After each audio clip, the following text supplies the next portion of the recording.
But it's tricky, you know, if you're trying to teach your kids right from wrong, you got to choose a side often because not everybody agrees on what's right and wrong. So how do you know? Like abortion, some people think it's murder. Some people don't. I think people should get abortions, like a lot, like as many as you can. You should try to get a lot of abortions. You know why? Because it creates jobs. More abortions, more jobs. For the doctors and the nurses and the dumpster guy, everybody gets a job. They have to work. How are they going to feed their kids if you don't kill yours? You got to think of everybody. The thing that's great about comedy is breaking those rules, like not being fair. Comedy's not supposed to be fair. Right. So I remember back when people were saying this thing a lot, that comedy should never punch down. Yeah. So everyone just said, comedy should never punch down. So you did it wrong. Yeah. Well, no, that's not true that it shouldn't never punch down. Yeah. You don't like comedy, or you're pretending you don't like comedy. Exactly. That punches down. So I was explaining this to somebody once who didn't understand what it meant. Mm-hmm. And I said, well, the idea with don't punch down with comedy is this. If you have a maid or a cleaning lady in an office building who has like 5 jobs, mm-hmm. and she sees the boss walk by who's a billionaire, and she says, fuck that guy. You're like, yeah. Mm-hmm. But if a billionaire goes up to a little cleaning lady mm-hmm. and like spills coffee on her head and goes, ha ha, I was telling this person, that's not funny. Of course, it's a trillion times funnier. Louis C.K., who has a new book called Ingram. And they've been married for like 60 years. You know that kind of story? Everybody always loves that. The kind of people that always get applause based on the math of their lives.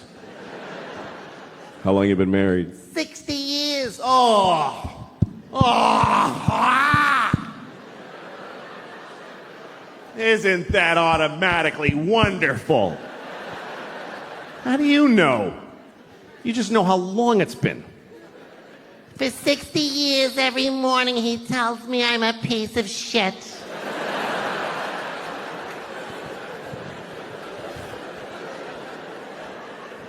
Well, let's just say this is a happy couple, okay? They love each other. They've been married for 60 years. That's longer than most people really want to be alive, and they've been together that long. And now they're just an old couple, and they just walk together. You know when you see two people? And it's kind of lovely. They don't need anybody else. It's just the two of them. This is both of them. They just walk. They always walk somewhere nobody walks there. There's trash. Trucks. He's wearing a suit that is not a color. She's wearing a dress that's like a triangle, like a kid drew it. It's just fucking a dress with fruit on it. Nobody cares. And they just walk every day. It's cold. Yeah, it's cold. You want to go to the store and get a cracker? Yeah, let's get a cracker at the store. Yeah, buy a cracker. Yeah, you can buy that. Blah, blah, blah, blah, blah. And then one day, usually he dies first. They're walking, and he goes, ah. Ah. And she says, Richard! Ah. Ah. Richard! Ah. And he dies.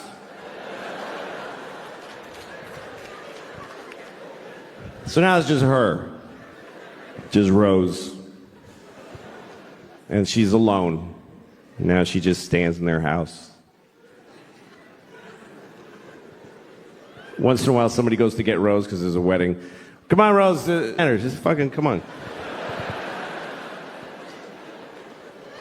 Come on. Fuck, come on. Fuck. Just want to push her from... She lives 10 more years. 10 years after Richard dies. And then 10 years later, now she's laying in a bed. She's dying. Somebody's there with her on their phone.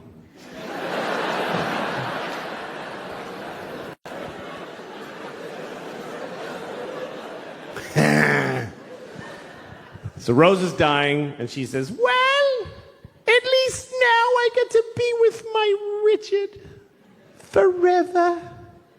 Where'd she get that idea? Where did that come from? I've looked it up.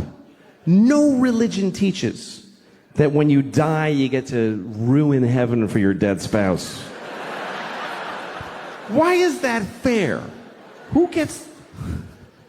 Richard's been dead for 10 years. He's been in heaven for 10 years. And somebody comes up to him, hey, your wife is coming.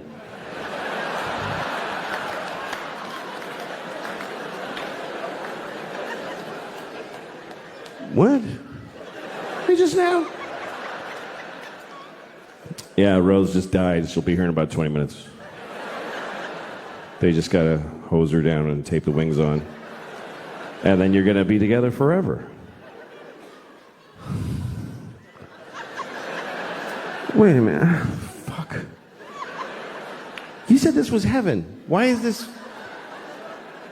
I have a girlfriend here now. I don't want to fucking...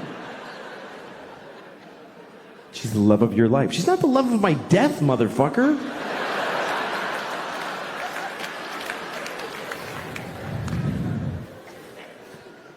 That's marriage. Marriage is a big deal. Marriage is a big deal. I went to a wedding the other day. You ever been in an email fight? Some of you are in an email fight right now. You know, an email fight, not a text fight. A text fight is like, fuck you, bitch. Fuck you, bitch. Dick, bitch. You're an asshole, bitch. That's a text fight. An email fight is like, in June when I told you that I had this issue, I was very disappointed in the way you didn't listen. You know those emails you just work on it all night? Like it's the closing argument to a murder case. It's so important, your fucking email. You're pounding it out like Beethoven and you're pouring water in your head and going deaf and still working on it. And then you send it to somebody. Can you read this and tell me if it's fair what I wrote? Start at the bottom. And they write back, I made a few changes. Oh, thank you. That really captures my voice. And yet... And then you send it to somebody else, and they're like, I would take out eat shit fuckface. And you're like, no, fuck you. I'm going to keep it. And then finally you send it. And you're like, And then you feel really good. I finally said it. Finally. And you have this fantasy that they're at home reading it right now going, I'm wrong about all of the things.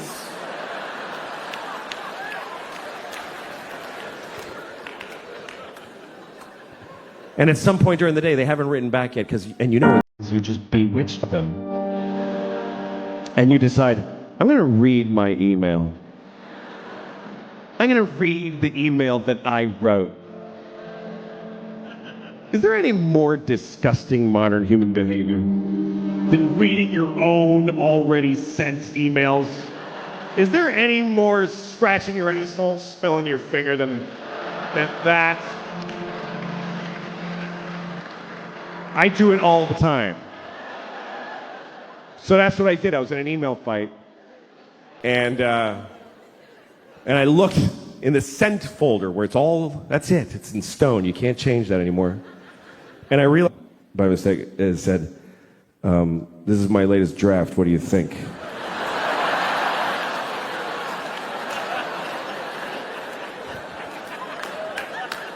So now the rest of it is just shit. It's shit now. Because she knows I have a writing staff and a focus group. There should be credits at the end of this fucking email. Approved by... Abortion is a big topic, of course, because Roe v. Wade was overturned. Roe versus Wade, of course, we all know what this is. This was a court case. Roe was a woman who wanted an abortion, and Wade was the baby, I guess. I don't know. I don't know. I'm just assuming. I never found out who Wade was. Wade must have been the baby. Anyway. But now that we don't have that, every state has to come up with their own law based on how people feel. They have to listen to people and see how they feel. I think most Americans feel, on average, the same thing about abortion. They feel like people should be able to get abortions if they need them, but, just keep it down a little bit. That's all. That's just go ahead. But, come on. Do it, but don't be like, woo-hoo-hoo! Like, I always want to be that person where it's a new thing. Somebody's like, hey, you want to try this? And I'm like, oh, I don't know. I should. It's crazy. I don't even know how to do it. I mean, what is this? Anyway, I got my friend had a vape. I'm a little worried, honestly, by the young people with the vaping and they just do this and then they just vape and they just stand on the corner and puff and look at the fucking thing.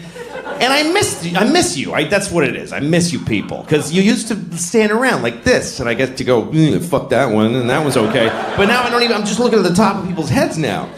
But I didn't realize how, like my friend, I have a younger friend who vapes, and she told me it's just to kind of like calm down. She's like, I barely feel it, Sometimes it helps me sleep. So one night we're hanging out, I'm like, I'm going to go home and go to sleep. I mean, I'll just try it. So I took one little tiny hit. I was insane. I was completely insane. I was in my house. I couldn't even walk past the window. I had to go under the windows because I was afraid of the inside of my own brain. Another time I was on a subway, and this woman got on the train, young woman, and she got, you can tell how long people have been in New York by how they get on the subway, because people that live here just get on like, ugh. But she got on like this, like, it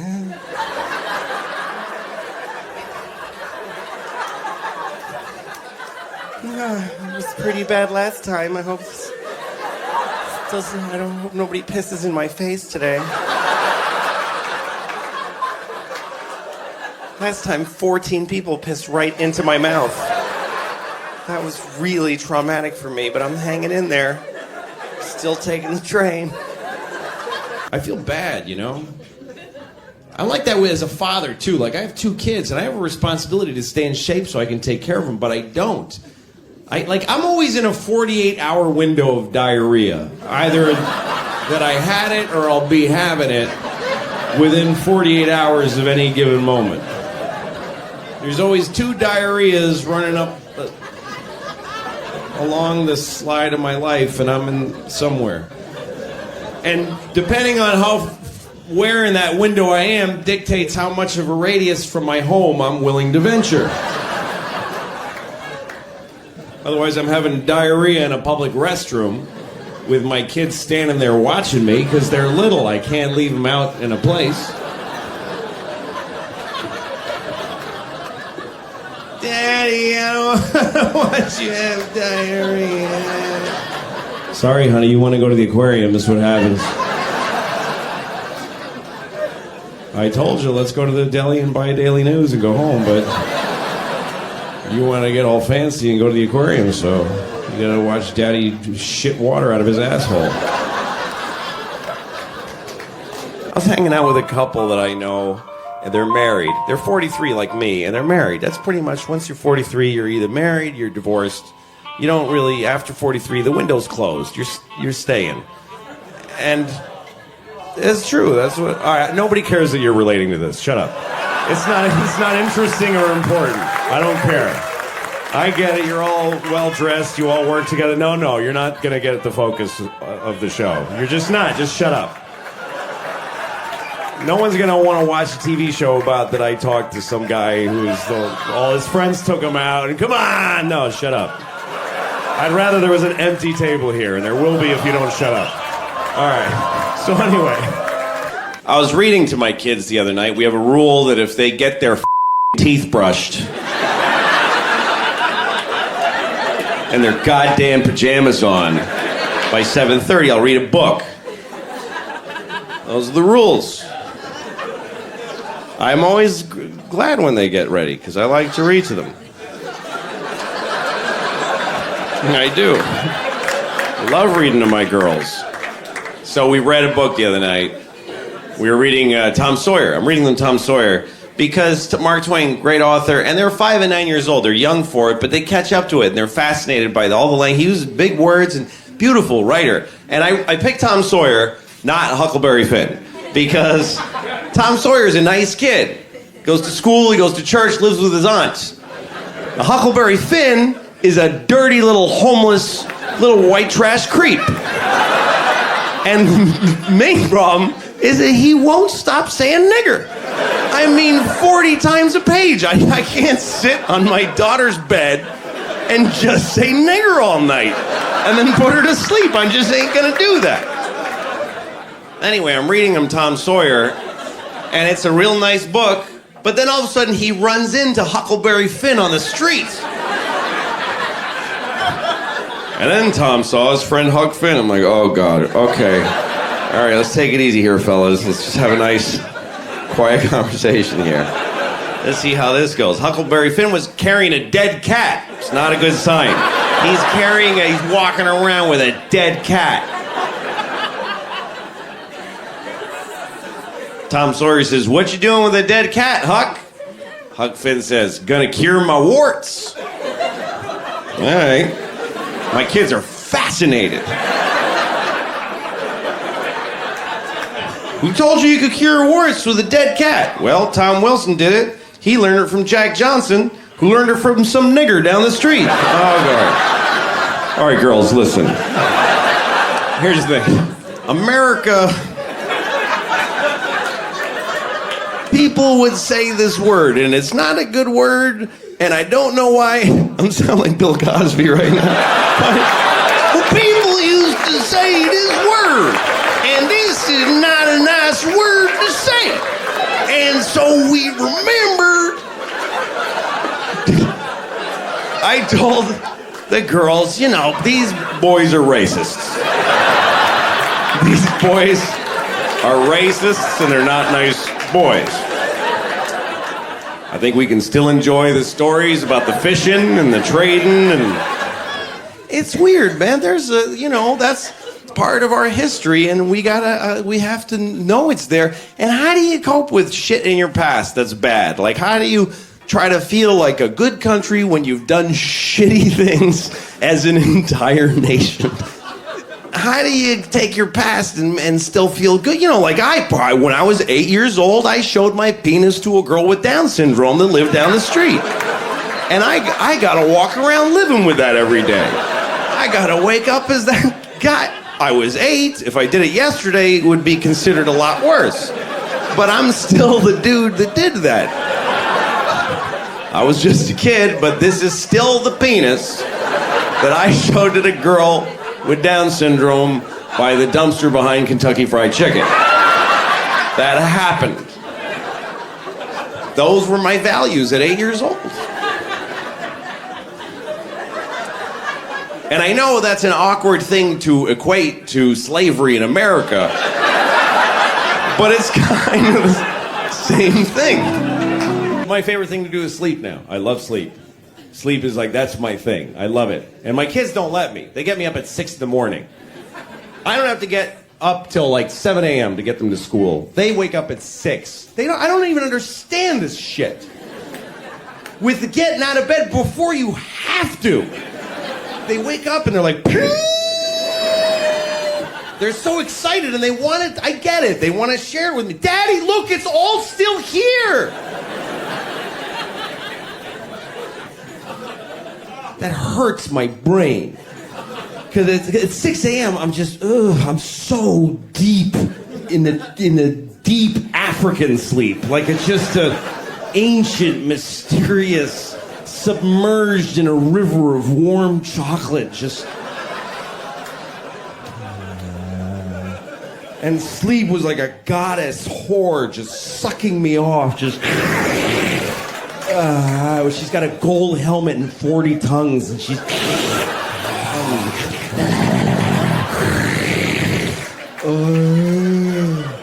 and she's speaking in a dead language. And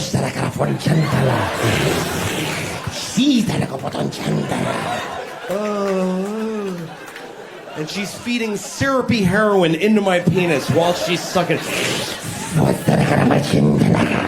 Oh, let this be my life. Please let this be real. Let this be real. Daddy! No! Oh, shit! Daddy, wake up! I've always eaten wrong. I never knew that food is a benefit to your body. I never looked at it that way.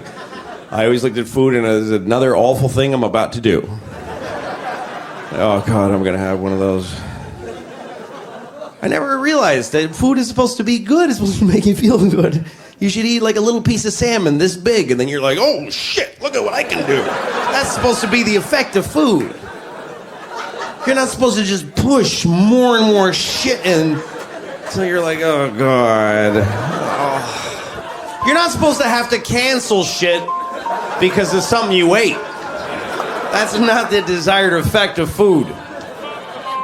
You eat a little piece of lettuce, and the guy in your belly catches it. This is amazing. I can make skin cells and blood cells and some energy. The guy in my belly hates me. He gets my third donut. He's like, what do you... Come on, man. What do you imagine I'm doing with those? I can't... There's no part of you I can make out of donuts. It's just a storage issue. I got nowhere to put it. 4. He's eating 4 donuts. It's 10 o'clock. Oh, and he's jacking off now. Come on, man. Get a grip. Just stop. And the other guy's like, what do you want to do with the donuts? Just shit them out. Shit all of them out, whole. Let him find 4 whole donuts in the toilet. Let's see if that slows him down.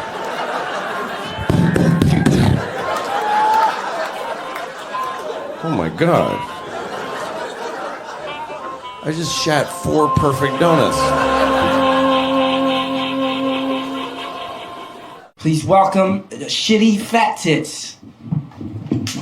Oh, no, thank you. Thank you very much. No, seriously, thank you. Thank you.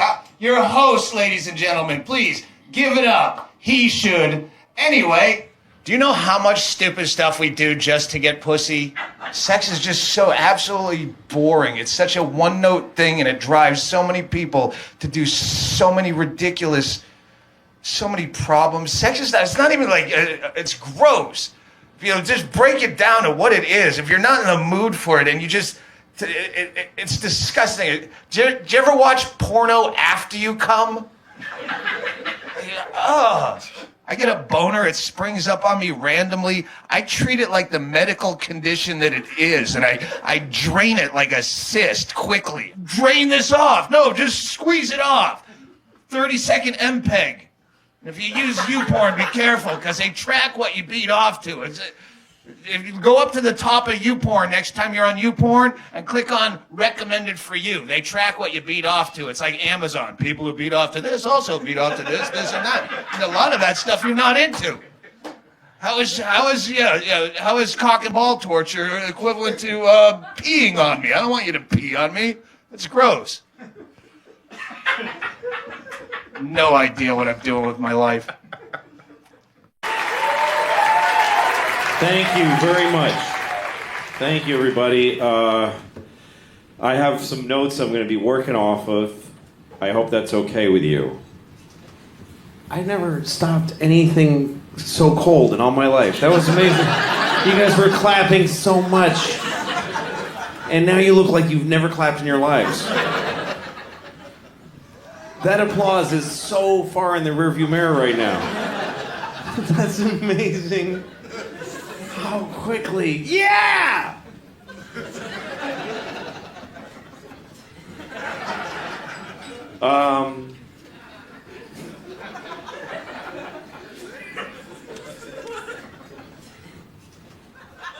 There was a girl once who blew me, who subsequently hung herself to death. It's true. She didn't do it right after, just so you know. She didn't do it like immediately after. She did it 2 years later. Because that's how long it takes. That's how long you can live with having blown me. Before you need to end your life.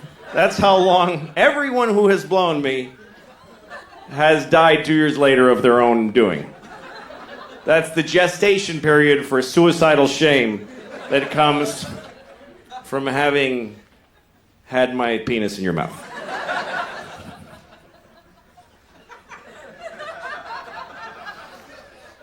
That's such an awful way to describe blowing somebody, having had my penis in your mouth. It just gives you an image of somebody, oh, I got some, I got this dick in my mouth. Do I still have? Do you see his dick there? Oh shit! Yeah, you got his dick. I was on an airplane and there was a Hasidic Jewish man trying to put an enormous bag under the seat. It doesn't matter that he was Hasidic, but it's a detail. It's detail. When you try to put enormous bags under seats, folks notice the kind of person you are. They make note. They say some Chinese guy, whatever you are, they're going to describe you. They're not just going to say, a man put a little giant thing under his seat. What kind of man? It's not important. Just a fellow. No, this guy. Trying to shove this thing under the seat. No one can leave because he's not going to not do it. And the flight attendant was a guy, and I'm not going to say he was gay because that's not important. It doesn't enter into the story. I'm going to call the Jewish guy a Jewish guy, and I'm going to call the gay guy just some guy. How do you like that? Isn't that unfair?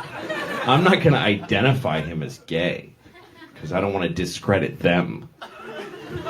Actually, he didn't do anything wrong. So, boy, what a disaster this is right now.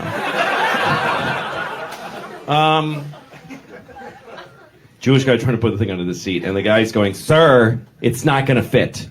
He was only slightly gay, like that. He wasn't like, "Sir, it's not going to fit." No, he just said, "Sir, it's not going to fit." It's going to fit. I know it's going to fit. It's going to fit. I'm telling you, Moses. When I was about 6 years old, maybe, I stayed home from school one day. I had a single mom, and she worked. So when I stayed home from school, I just got to be alone in my house. And so one day I was alone in my house watching TV. I think I was about 6 years old, maybe 7. And I went and got my pillow from my bed, and I sat on it, and I farted into it. And then I decided, I was sick in my stomach, so I was like, I'm just going to fart into this pillow for just all day. I mean, I just kept farting into that pillow just over and over again. Like at least more than 200 times. Just for hours. And then I told myself, I'm going to smell this now. Because I've been farting into it all day. And I had the pillow and I just said, I'm just going to go all at once. And I just shoved it on my face and I went, and I have never had an experience like that again in my life. I really feel like I overstimulated myself at 6 years old because it like jaded me for every other thing that's ever happened. I watched a bum eat a rat. And I was like, so? I smelled 200 farts when I was 6. A little too proud. You ever get too proud of yourself for just not being a piece of shit? If you see somebody in a store who's got a thing, whatever it is, there's not supposed to be any negative version of anything for anybody. They had a creative amount of limbs. And you saw them and you just scanned the room. You didn't go, boo! You just kept going. You just kept, that's them, and you just went, you didn't go, ah! You just kept going. And then you're like excited, like, oh, I am an angel. Oh. There should be a statue of me in this spot, letting that person have the same just regular day that I had. When I graduated high school, all my friends went to college, and I didn't. I was a very bad student, and I could have gotten into some college, but why keep failing?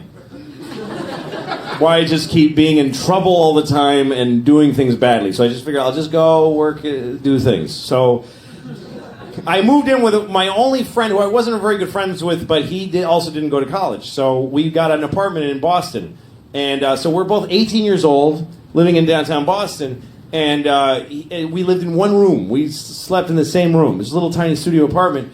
And so one time he started making jokes about jerking off. He's like, do you jerk off a lot? You know, do you want me to leave the room so you can jerk off? Like, he kept saying that. Hey, man, if you need me to leave so you can jerk off, I'll do that or whatever. And I was like, well, hey, what about when you would jerk off? And he goes, I don't do that. And I was like, what? And he goes, I never have done it. And I was like, are you serious? I was blown away by this. He said, I've never done it. He goes, I kind of wish I could, but I just can't bring myself to do it. It's too weird. Like, I get weirded out. I've never done it. And I was like, really? And he said, yeah, I never jerked off. And he told me that. And that stuck in me for years because I thought there's folks that cannot do it. Because to me, this shit is just a plague. I'll never escape this shit. There's moments I've done this that I really would like to take back. But it's just, sometimes I'm all packed, ready. I got bags of roll, and I go, I gotta sit down and jerk off before I leave the house. It's just a constant insulin injection that I need to get. And I really hate it. I'd love to never have to jerk off. I've always thought there's something wrong with me because there's a dude who was pretty normal who just said, I don't do it. Anyway, I ran into him about 2 years ago and he said to me, remember when we talked about jerking off? And I said, yes. And he said, I don't know why I was like ashamed to talk about it with you, but I was jerking off constantly. So he said, I've been jerking off since I was 11. And when we lived together, I used to go in the bathroom and jack off all the time, and I was afraid to tell you. And I was like, if I could murder one person, it would be you. If I could kill one guy, it would be you piece of shit. I heard that ducks have one hole. I don't know if you know that, but ducks have one hole. And they pee out of it, and they shit out of it. They get in it, and they lay eggs out of it. That has got to be one smelly, dirty hole. That hole has got to be a pretty awful place. I feel a little bad for the man duck because ducks are monogamous. I don't know if you know that, but ducks stay in their relationships forever. And by the time that duck gets to be 48, her husband must be like, dude, that shit sucks. I hate it. And then he goes and a swan or something. His wife's like, why are you swan for? She's got an asshole. That's why she's got an asshole. Okay, I got a green head.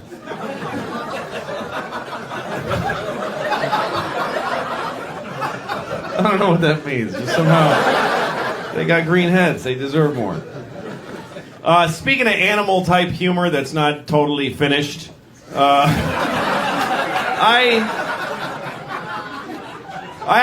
have this joke, like animals talking to each other type joke, that I don't know how to finish it. I know what's funny about it, but I don't know how to finish it. Basically, it's about a lion who goes up to a giraffe, and he says, "Hey, man, did you see that dude?" And the giraffe's like, "What dude?" And he goes, "He's that dude. He lives by the river in a hut." And the giraffe goes, "What does he look like?" And the lion goes, "He looks like this."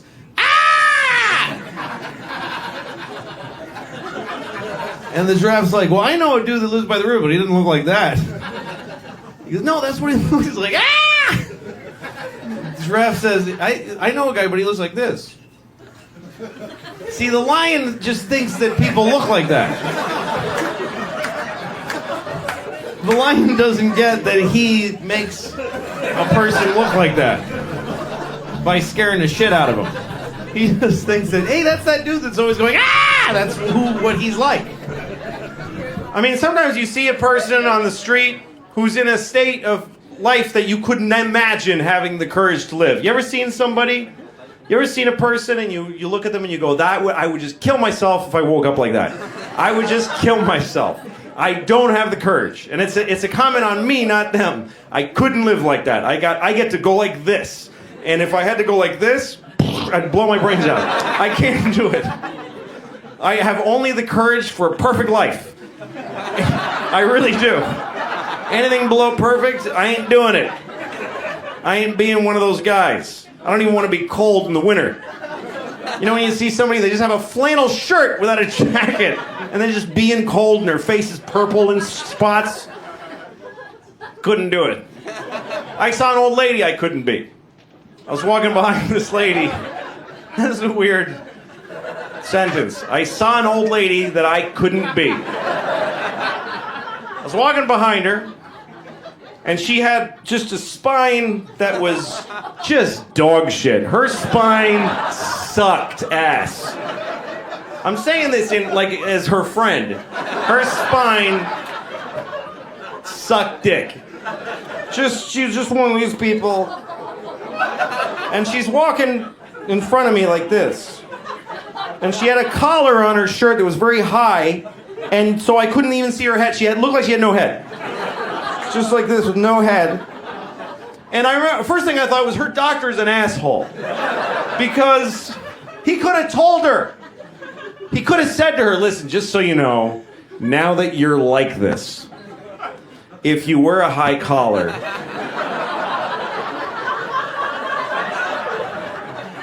it's spooky for people behind you. It's spooky from the back,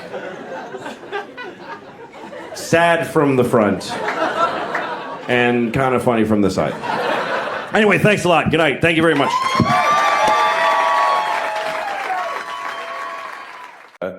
You know, a sports stadium, and you're smushed in with other people, and your elbow touches a tit behind you. Like, that's a tit! I just touched it! I know that was a tit! I know it!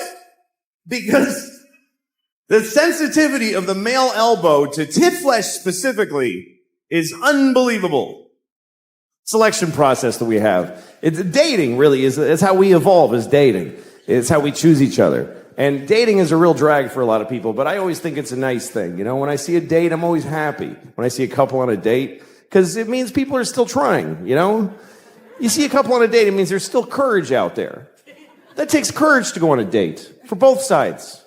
Two very different kinds of courage. The male courage, traditionally speaking, is that he decided to ask. He went up to a random woman who he has no idea if she's going to like him or not, and he walked up to her, terrifying. Everything in your body's telling you, just go the fuck home and jerk off. Don't do this. But he walked up and said, hi, yes. And she's like, no, give me a second. And you try to get through this membrane of, you know, and then if it works and you say, you want to go out sometime? Sometimes she'll say yes. And if she says yes, that's her courage. And the courage it takes for a woman to say yes is beyond anything I can imagine. A woman saying yes to a date with a man is literally insane and ill-advised. And the whole species' existence counts on them doing it. And I don't know how do women still go out with guys when you consider the fact that there is no greater threat to women than men. We're the number one threat to women. Globally and historically, we're the number one cause of injury and mayhem to women. We're the worst thing that ever happens to them. That's true. You know what our number one threat is? Heart disease. That's the whole thing. That's it. Just our own heart going, dude, you can't keep doing this. I told you 3 strokes ago that this is not smart. But women still think, yeah, I'll go out with you alone at night. What are you, nuts? I'll get in your car with you with my little shoulders. Hi, where are we going? To your death, statistically. How do they still do it? If you're a guy, try to imagine that you could only date a half bear, half lion. And you're like, oh, I hope this one's nice. I hope he doesn't do what he's going to do.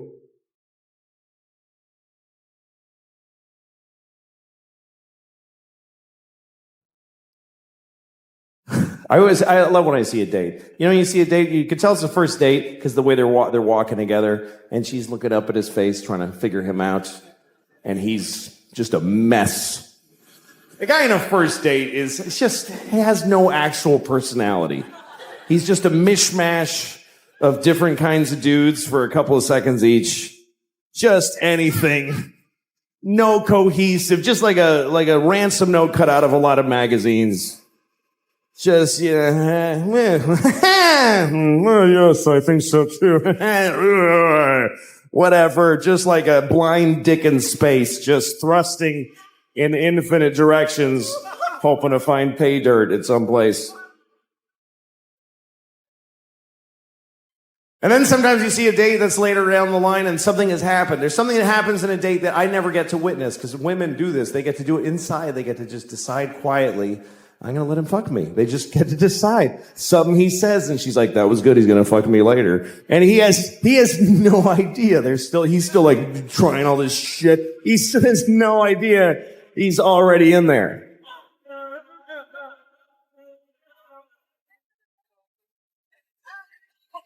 We love women a lot. All men do. And we just look at you. That's what I do. I just look at women. I just, like they're, cakes and windows. I was walking in New York once, and there's these two very cute women walking behind me, and I was trying to walk slowly so I could hear what they were saying to each other, because they were cute. So I wanted to hear them, like that's going to help me in any way. Don't you wish the guy walking in front of us would squeeze our tits for like 1 second?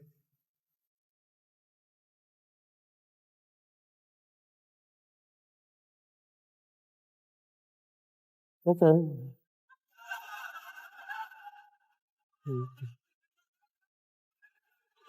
Really? It's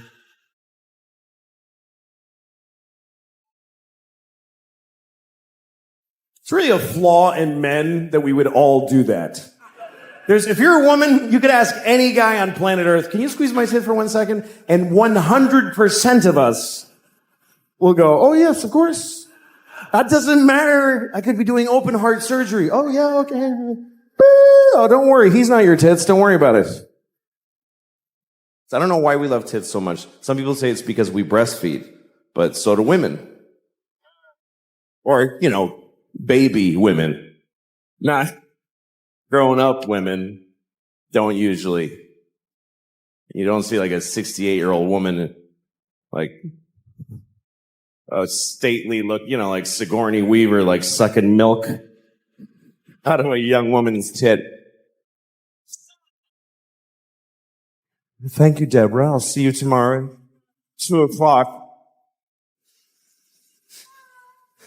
It's not usually the thing, is the elderly breastfeeding from the young. Except for at the end of The Grapes of Wrath, which I don't mean to ruin that book for you, but you should have read it by now. I don't know if you read The Grapes of Wrath, but that's how it ends, with an old dying man sucking milk out of a young girl's tits. And then the book is over. And you're like, Jesus, what happened at the end there? That's crazy. There's no other book in that genre. There's no dense historic classic that ends with a weird porny paragraph at the very, and then Anna Karenina shat on his chest. Holy moly with that. The end. Oh my God! That is a violent shift in tone at the end of that book. I've been reading this book for 3 months.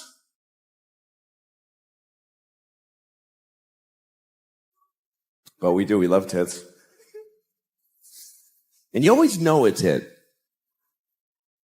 You always know a tit. You ever been in a crowded place, like a subway or a sports stadium, and you're smushed in with other people, and your elbow touches a tit behind you, like, that's a tit! I just touched it! I know that was a tit! I know it! Because the sensitivity of the male elbow to tit flesh specifically is unbelievable. Just to tits, because you could drive a tack in there, I'm not going to feel it.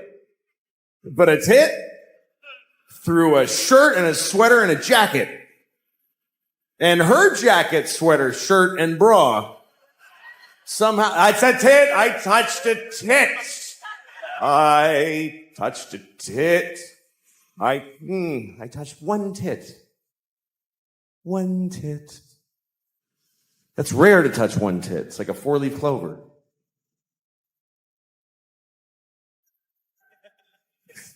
Usually you touch it. The only time you touch one tit is when it was an accident or you didn't have permission. But otherwise, when tit access is granted, it's usually good for 2 tits at a time. Once you're on one, you really have to screw up really badly and quickly to lose tit access between tits 1 and 2. You must have said something really dumb on the first tit that you didn't get the second one. Oh, yeah, it's like your mom's dirty whore tit. Why? What? I said I liked it. That's what I meant, is that I like it. I like your mom's dirty whore tit. And I like yours. And if it's up to the guy, we're going to touch both tits. No guy touches a tit and then goes, you know what? I'm good with the one. That's fine for me. Everything in moderation. We're going to touch both. Even if something terrible happens in the middle of, yeah, there's a bomb. Oh shit. Come on. Come on. Let's get your tits out of here.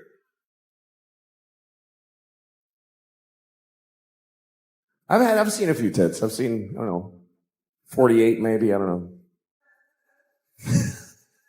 I've had my history in my life, you know. I've been divorced for 5 years, and it's been the best part of my life, being divorced. Easily my favorite part of my life. I love being divorced. Every year has been better than the last. And it's the only time I can say that about. And by the way, I'm not saying don't get married. If you meet somebody, fall in love and get married, and then get divorced, because that's the best part. It's the best part. Marriage is just like a larva stage for true happiness, which is divorce, because you just let go and everything's fine now. Divorce is forever. It really actually is. Marriage is for how long you can hack it. But divorce just gets stronger like a piece of oak. Nobody ever says, oh, my divorce is falling apart. It's over. I can't take it. And again, if you're in a good marriage, stay in it. If you're in the best marriage ever, stay in it. I'm just saying, if you got out, it would be better. That's just a fact. I'm sorry, but it's true. Everything's better. My ex-wife and I, this is the best part of our knowing each other. We're good co-parents because we live apart and we're friends. Our kids go to her half the week. They come to me half the week. And I'm a good father. I'm an attentive, focused, and responsible father. Do you know why? Because I get to say goodbye to these kids every week. Are you shitting me? It's like every parent's fantasy. Who can't be a good father for half of every week? No matter how bad it gets, every Wednesday I get to go, goodbye, girls. Daddy's going to go upstairs and pour whiskey all over his naked body right now.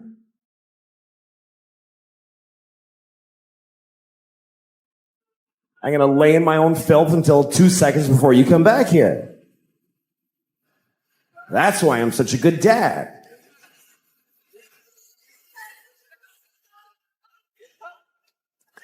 My daughter was having a dance thing at her school. They had this big dance.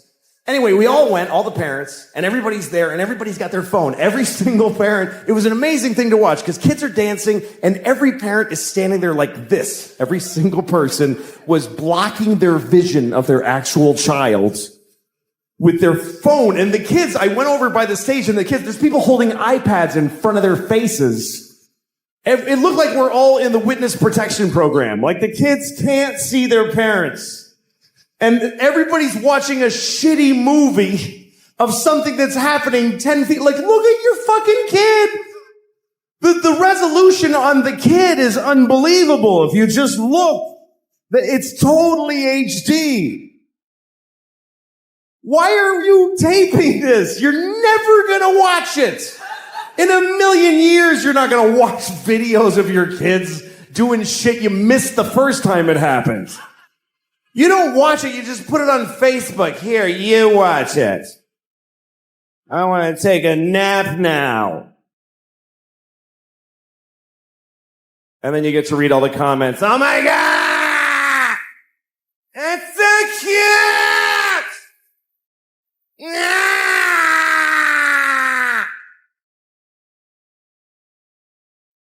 And guess what? They're not watching it either. They're not watching the video. These kids are dancing for no one. Nobody watches the videos on your Facebook. They see the first frame of a kid and they go, that's very nice. Okay, back to this. Nobody's watching your kids' videos on Facebook, I promise you. I'll prove it to you. Next time you tape your kids dance, take 1 second of it and then add 20 minutes of just your own asshole. Just go in the bathroom and just record your own anus opening and closing for 20 minutes. Tack it on to your kid dancing for a second. Put that on Facebook. Everybody will write the same thing. That's adorable. I think I see a future star.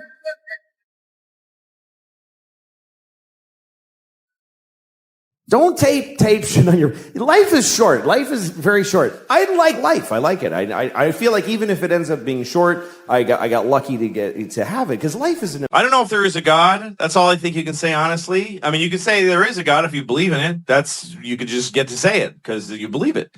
You can't argue with somebody's beliefs. I believe in God. Now you don't. Yes. I mean, it's faith. It's not science. It's faith. I envy people who have faith. They wake up in the morning and there he is. They're like, oh, hi.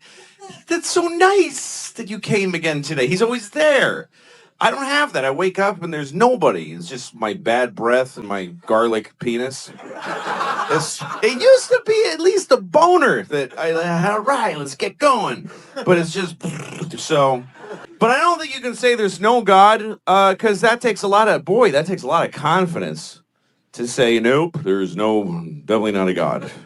How do you know? Just because doesn't seem like there's one? So there's not one. You are where you are, I mean, I'm 40 now, and that's, I'm 40. I'm half dead, basically. 40's a weird age. You get to this point where, like, you're not old enough for anybody to give a shit that you're old. Nobody's like, I helped a 40-year-old guy today and it felt really good to do something for him. Nobody spends their holidays delivering hot meals to 40-year-olds. And you're not young enough for anybody to ever be proud of you or impressed. They're just like, yeah, do your job, asshole. Nobody cares. And the world looks at you like when you're 40, if you go to the doctor, guess what? They don't try to fix anything anymore. They stop trying to fix shit. When you get to be 40, they just go, yeah, it starts to happen. They don't care. I went to the doctor because my ankle hurt, right? Now, if you're 20 and you have a bad shoulder, the doctor will reconstruct your shoulder through miracles of modern science. He'll take your ear and make a shoulder out of it. It's weird. But when you're 40, they just give you no options. They don't care. I went because my ankle, I was limping for like a month out of nowhere. And the doctor, he brings me and he shows me an x-ray of my ankle. He's like, yeah, your ankle's just worn out. What do you mean, I injured my ankle? He's like, no, it's just shitty now. See that dark area? Ugh, it's all hardened. Yeah, they get like that. And they're not good anymore. So just goodbye? Nothing? Is there nothing? Nothing? There's no, it's like an incurable shitty ankle. That's it. And he goes, well, there's things you can do. You can stretch. For a half hour a day, you should stretch your ankle. I was like, how long will that take to fix it? He's like, no, you just do that now. That's just a new thing you do until you and your shitty ankle both die. And he goes, well, you could take a leave. Just take a leave. You could buy it, just take it. And you can take whatever amount. It doesn't matter. Like, don't pay attention to the dosage. Like, really? He's like, yeah, you could take 10 a day. You'd be fine. He said take 10 a leave a day. I said, I heard, doesn't that stuff like hurt your intestines? He goes, oh yeah, it'll do some intestinal damage after a while.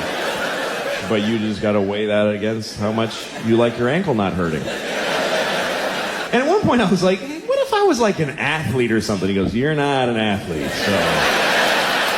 so no to whatever else you were about to say. I have 2 kids. I try to be a better person around my kids. I really do. I try to change my behavior around them. Like, I have rules in my house. They all apply to me. Like, I have a rule that I don't curse around my kids. It's a rule. It does happen. Sometimes you have a stressful moment and you're with your kids, so you say something by mistake. Like, one time I was making dinner for my kids, and I gave my daughter a bowl of soup, and I said, here's your fucking soup. But you can see how that was a tough situation.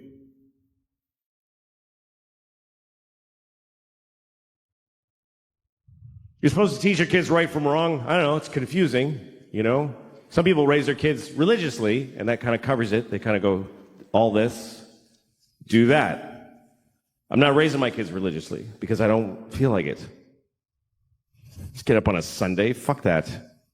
Fuck that. Let your souls rot, kids. I don't care. I'm not getting... Daddy, who...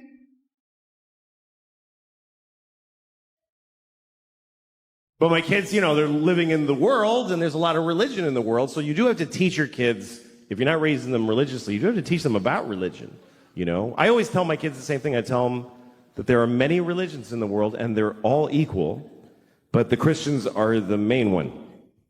That's what I tell them. The Christians won. They're the winners, so act accordingly.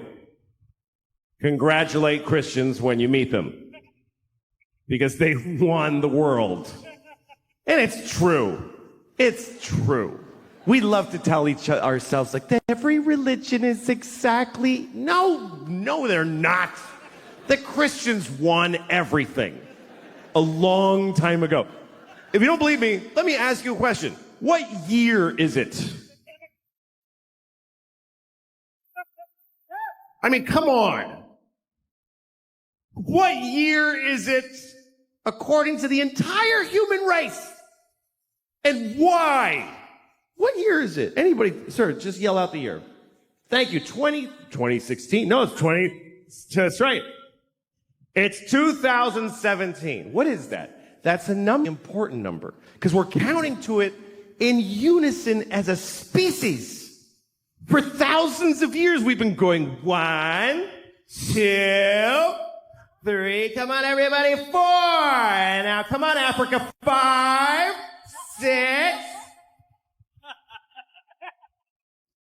What is this number? We're counting the days since what? Since there was ever people, or since the sun did a something? Not at all. It's been 2017 years since what? Anybody, yell it out. Yes, Christ! Christ! That's right. It's been 2017 years since Christ Jesus. We are counting the days since Jesus together. Which makes sense if you're Christian, but what the fuck are the rest of us doing?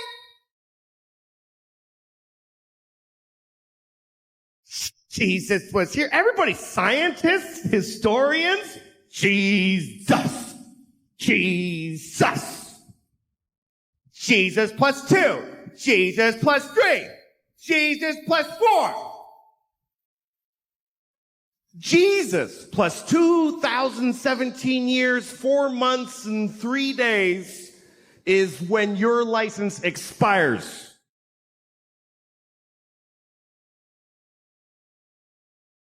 How is that not a win for the Christians? How is that not a complete win? That's not a Monday off in October. That's there was no time before Jesus. And the whole world's like, okay, sure. And then somebody was like, what about the years before him? There were billions, I mean, infinity. Those go backwards.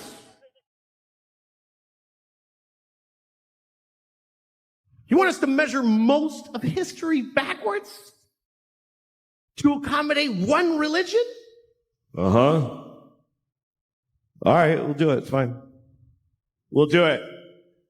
Watch New Year's Eve around the world. They always show you like how every country celebrates. It's kind of cool. The first is one little island. It's the first place that's actually the place that it's the year. It's a little island in the Pacific. I forget what it's called, but the people, they do a little ceremony for New Year's Eve every year. And they just wear grass. Because they don't even have sticks yet. They're in the grass age.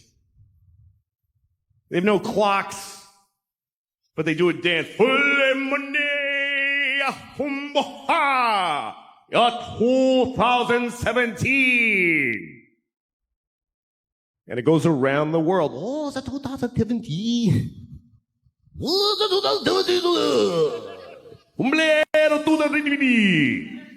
Death to all Christians in 2017.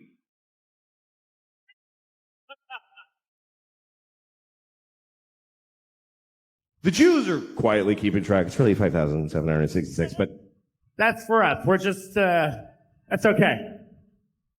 We're just keeping track for when you snap out of it. It's all right. I'll write yours on my check. I don't want a problem.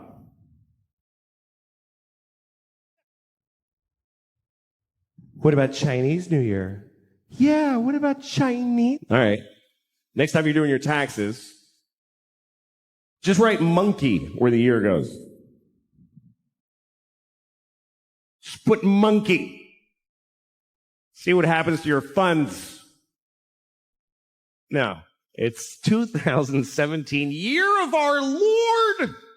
Jesus-y, a clock on the nose. And they made it up. That's the weirdest part, is they got to rename years that had already taken place. Because you know that's not what those years were. You know that, right? That the year 3 wasn't the year 3 during the year 3. Nobody was walking around back then. Hey, what year is it? It's 3.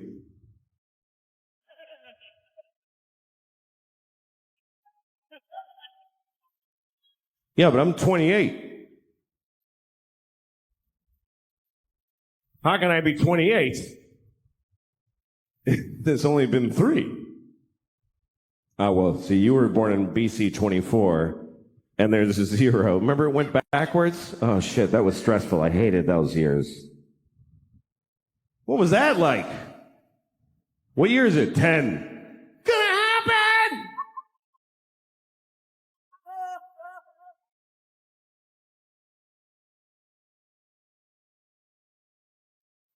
So I don't know what to tell my kids. My kids are, they wanted a dog, so I got them a dog. I got them a dog this year, which was a mistake. I shouldn't have gotten the dog.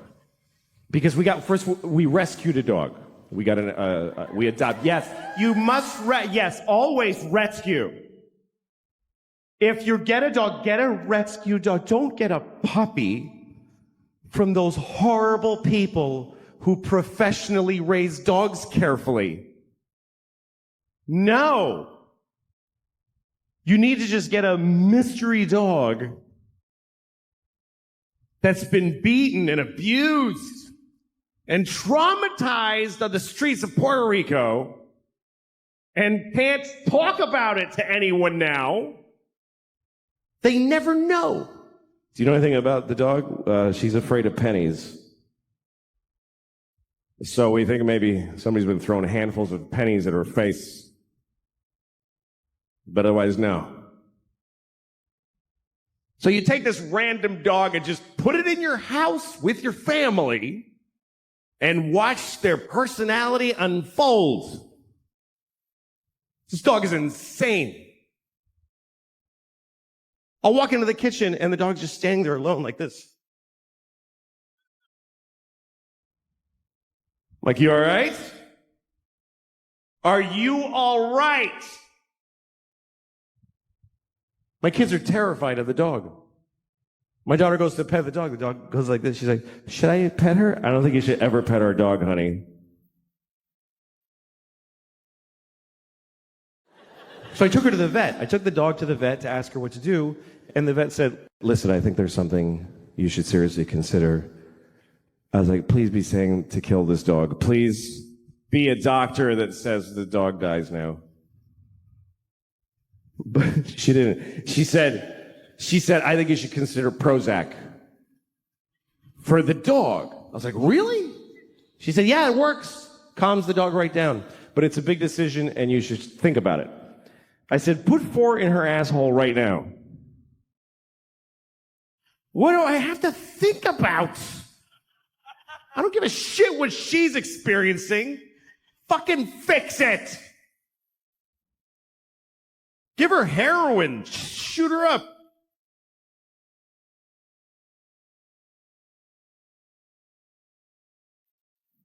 Come on, puppy.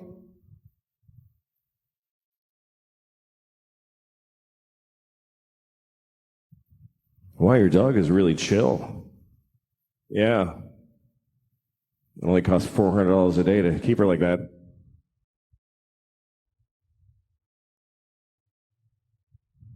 I didn't always feel this way. I used to love animals. I used to worry about animals. Just animals. When I was like 20, are all the doggies okay everywhere? I certainly hope so. But I'm 49 and I got 2 kids now. You know what happens? Your circle of concern tightens. I have 4 nephews. I don't love any of them.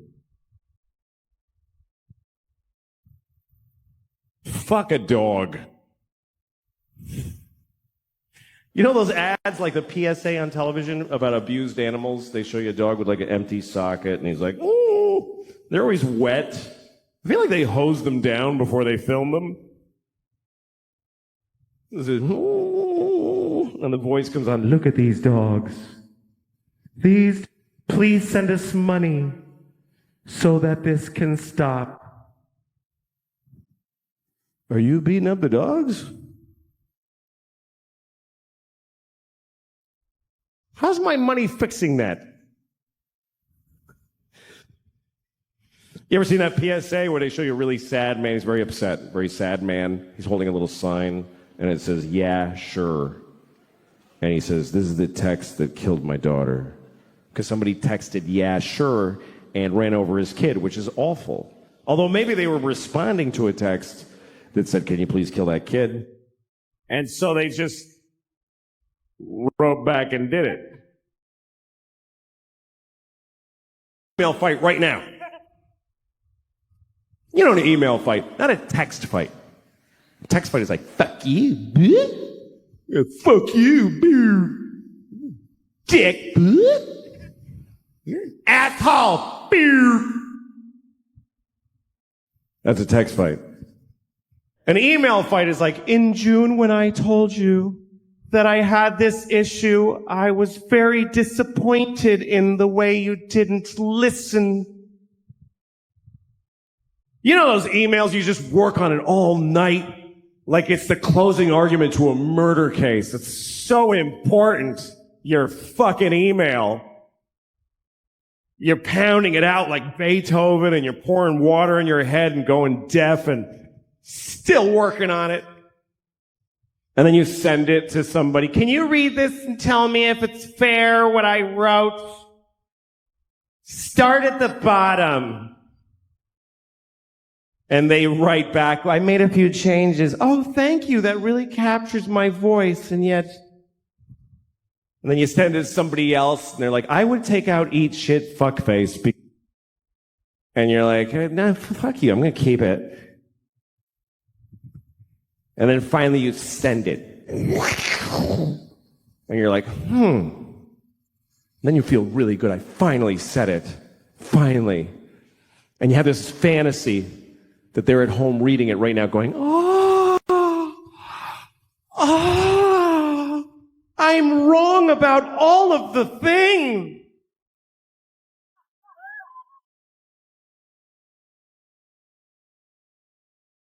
And at some point during the day, they haven't written back yet, and you know it's because you just bewitched them.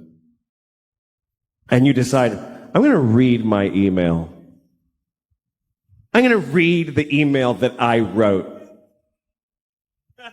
Is there any more disgusting modern human behavior than reading your own already sent emails? Is there any more scratching your asshole and smelling your finger than that? I do it all the time. So that's what I did. I was in an email fight, and I looked in the sent folder where that's it. It's in stone. You can't change that anymore. And I realized by mistake it said, this is my latest draft. What do you think?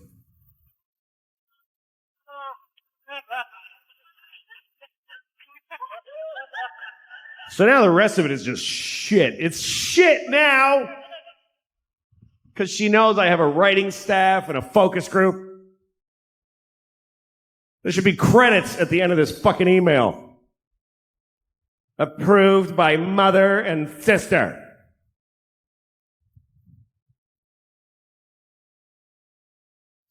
I don't know. Love is worth it, though. It really is.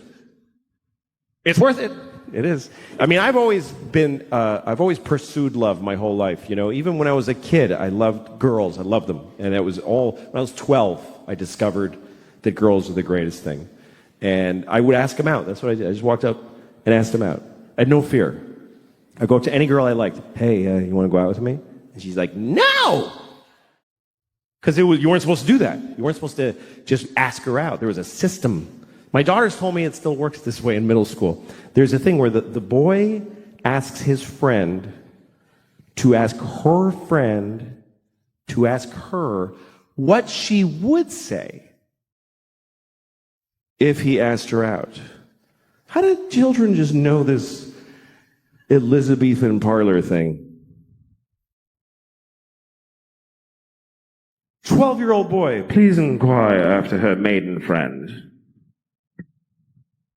Were I to request her presence, what might be her answer? Indeed, my lady would enjoy your company, sir. That is well. May I finger her?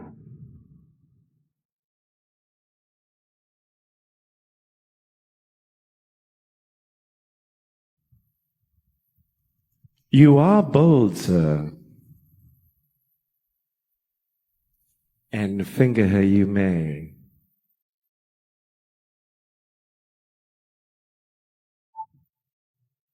And finger her I shall.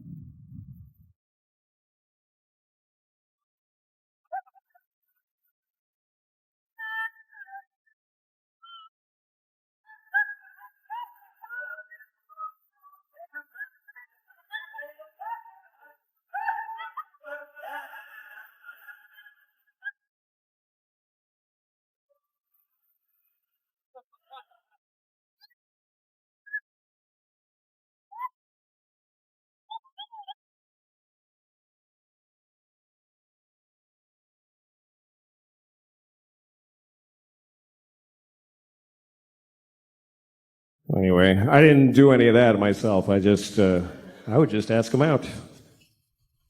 Girls said no to me. Till Rachel. Rachel was the first girl who said yes. I asked her to the dance in 8th grade, and she said yes. Happiest moment of my life. Even to now. I never beat it.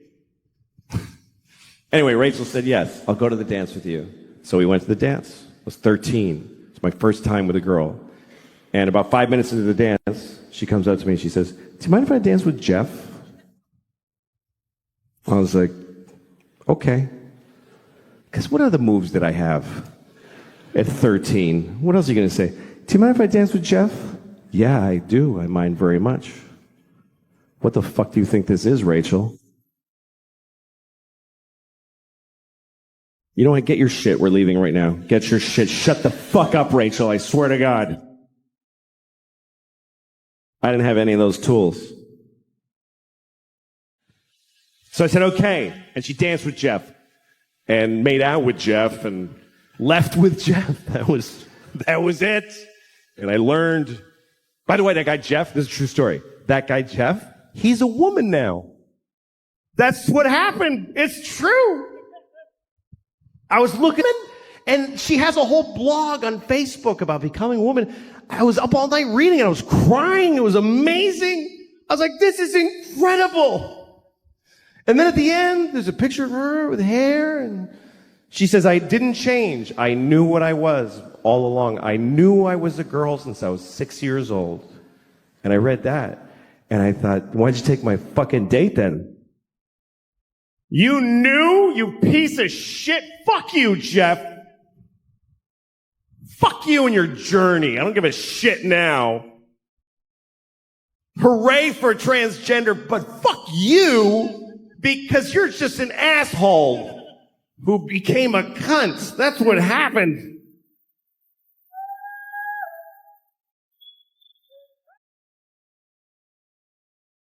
I don't like dicks. That's why I'm not gay. That really is the reason. I hate dicks. Penises are very disgusting to me. I don't want to yuck your yum. I just think they're gross. I always hated penises. I hated my father's penis. I did. I hated my father's penis. Well, when you're a little boy, sometimes you got to see your dad's dick. If you go to a restaurant, you're probably going to see your dad's dick. I should explain that, right? That sounds like I have a weird father. All right, we're going out to eat. Everybody take a look.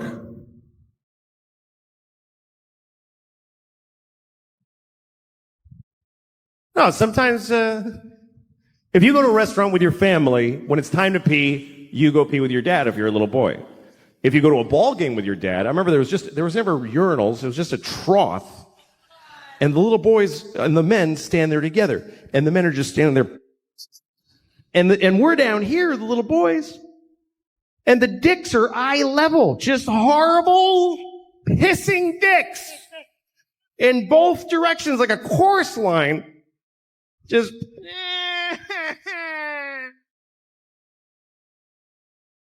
And my dad, worst. Because my dad, first of all, my father's Mexican. It's true. My father is Mexican. I'm not. I'm not Mexican. My father is. Just because some Mexican fucked my mom for years doesn't make me a Mexican. Just makes her a whore. But anyway, my father had a Mexican, Catholic, uncut, raw, organic, local, fucking free-range Mexican dick. It was just so basic. It was like a farmer's market yam just sticking out like a tamarindo pod. And the pee would spray out of it. I'm like, Dad, open your dick before you pee out of it. It's like you're pissing out of the corner of a pillowcase.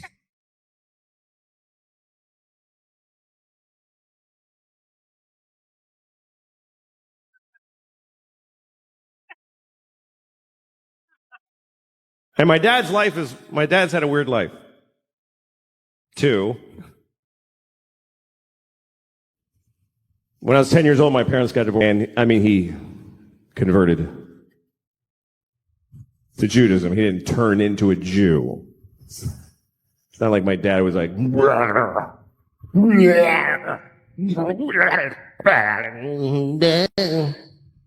he converted to Judaism. And I had friends who were Jewish, and I knew that they had little clip dicks, little neat. And then I remembered my father's alligator claw of a penis. I really hate penises. That's really my problem with being gay. That's why I'm not gay. Men are fine. I'd like to have a boyfriend. That would be nice. I would. Every time I hear somebody say my boyfriend, I'm always like, I want a boyfriend. Why can't I have a boyfriend? I'd like to have a big, tall boyfriend.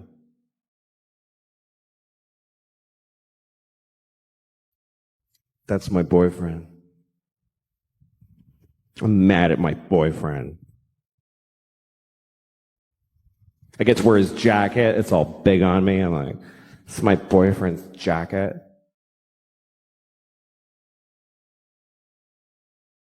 It feels like to have a big dude in my life. Comes up behind me like this. I'm like, hi. Like, I know that would be nice. But in order to get all those parts, you have to have a fucking cock shoved up your asshole, like a hard dick ramming in your ass. Oh, fuck. Oh, I just wanted to wear your jacket.